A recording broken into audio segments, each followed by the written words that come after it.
sisi tukiwapata waheshimiwa rais tukapiga kura za kutosha, kwa mbunge kura za kutosha, kwa mheshimiwa Chalamila kura za kutosha. Sisi moyo muda wetu sio rafiki, nimkaribishe tu mgombea.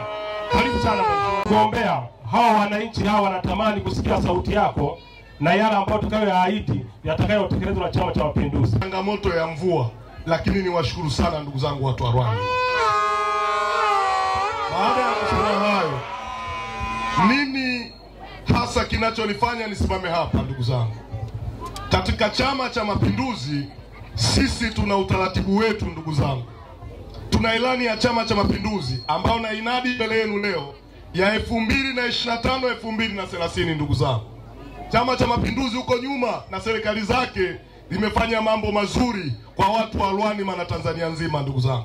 Ndio maana leo nasimama hapa tena kuomba ridhaa kwa mara nyingine baada ya kupokea kijiti kutoka kwa diwani aliyekuwa mtangulizi wangu kwa kipindi cha nyuma.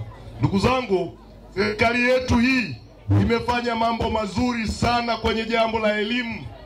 Elimu ndugu zangu, ndani ya kata hii ambayo kata hii ni kata mpya, ina miaka 10 tu, lakini leo hii tuna shule takriban 5 ndani ya kata hii.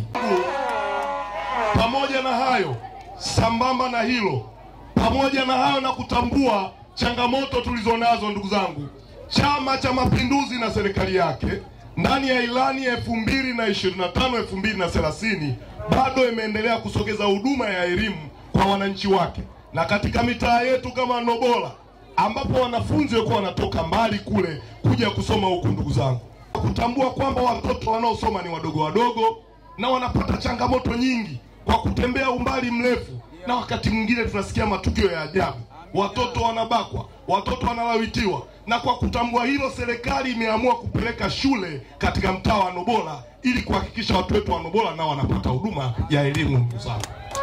Ndugu zangu, kwa kutambua hilo, ukienda ukanda wa pili kule kuna shule ambazo tunasema ni mbali kidogo, lakini serikali yetu kwa kutambua hilo ndugu zangu, ndani ya kipindi hiki ambacho tunakianza awamu hii 2025 2030 katika mtaa wetu wa Kagera ndugu zangu, tunatarajia kujenga shule nyingine ya msingi ili kusogeza huduma zetu, huduma za elimu kwa watu wetu, ili watu